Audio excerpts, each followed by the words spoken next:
The fog was thick, rolling in waves over the crossroads, like ghostly fingers stretching toward Evelyn St. James. The moon hung low, a pale, watchful eye behind the swirling clouds. The night air was damp, heavy with the scent of rain, but she barely noticed. She had come too far to turn back now. Her emerald green silk dress clung to her body as the wind howled, lifting her dark curls around her face. Thunder rumbled in the distance, but it was the silence between the cracks that unsettled her most. Then the stillness broke. A shadow slithered through the trees, its form shifting, stretching, becoming something. Slowly, it stepped forward, a cloaked figure, faceless yet utterly present. Its presence pressed against her like unseen hands, ancient and waiting. "You know the price," it murmured, its voice as deep as the grave. "Do you still wish to give him away?" Evelyn swallowed hard, but her decision had been made long before she arrived. James had once been her salvation, a man full of promises. But promises did not fill empty stomachs, nor did love pay debts. He had become an anchor, one she could no longer afford to drag behind her. "Take him," she whispered, her voice steady, unwavering. "I want wealth, I want power, and I never want to struggle again." The figure lifted a skeletal hand, and before her, a silver dagger materialized. The blade glinted, whispering of finality. No words were needed. Evelyn reached out, the cool metal pressing against her palm. She lifted the dagger and pressed the tip to her finger, watching as a single drop of blood welled up before falling onto the dirt below. The ground trembled beneath her feet. A gust of freezing wind rushed past her, sharp as a blade against her skin. The air smelled of iron, of something old and permanent. The deal was sealed. Miles away, in a small, candlelit home, James Street. James gasped in his sleep. His body went rigid, his chest rising once, then never again. His soul was pulled from his body as gently as a whisper. He never woke. Back at the crossroads, Evelyn exhaled, a shuddering breath escaping her lips as something surged through her veins. It was power, something warm, intoxicating. "Enjoy your fortune, Miss St. James. But remember, debts always come due," and with that, he was gone. Evelyn stood there a moment longer, then turned, walking away from the crossroads, toward the life she had been promised.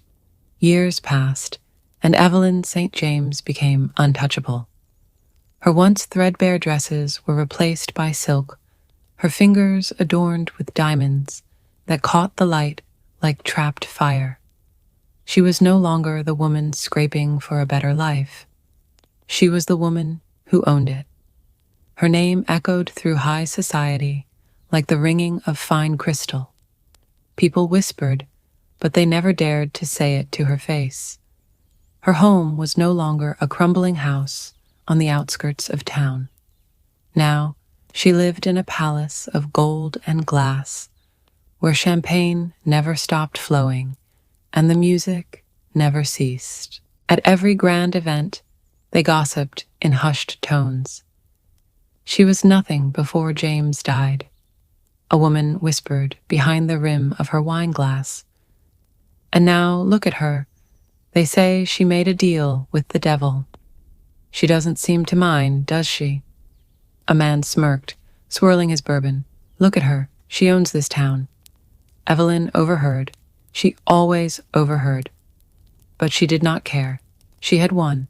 Years passed, and she bore 2 children, Victor and Celeste, as ambitious, cunning, and fearless as their mother.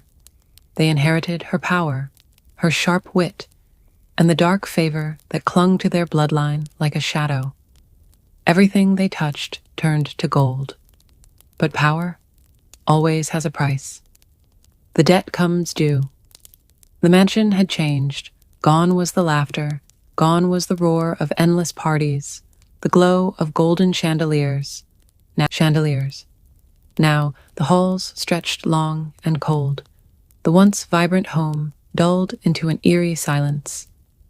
Shadows lingered in places where no light should exist, and Evelyn felt it, a presence lurking just beyond her reach. One evening, she sat before her bedroom mirror, the room dim, only the flickering candlelight keeping the darkness at bay. She gazed at her reflection and realized it wasn't hers at all. In the mirror, the shadowy figure from the crossroads smirked. "Did you really think wealth came without a price?" it cooed, voice dripping with amusement. "It is time to pay." A searing pain lanced through Evelyn's chest. Her breath caught, a sharp gasp of realization. Her fingers clawed at her silk nightgown, desperate for something, anything to hold on to. But her body betrayed her. Her strength drained away, like water slipping through her fingers. She stumbled. The diamonds at her throat snapped from their chain, scattering across the marble floor. The mansion doors creaked open. Victor and Celeste stepped into the room. They did not scream. They did not panic. They simply watched. As their mother collapsed, the life fading from her dark, elegant eyes, her children remained still, unshaken. Victor adjusted his cufflinks, his expression unreadable. "She knew this day would come," he murmured. Celeste smirked, taking a slow sip of champagne. "And now, everything she built is ours." A cold wind rushed through the room, flickering out the candles. And in the farthest corner of the grand estate, unseen by human eyes, the shadowy figure watched, waiting, because debts never truly die. The price of forever. Fortune never comes free, and some debts last forever.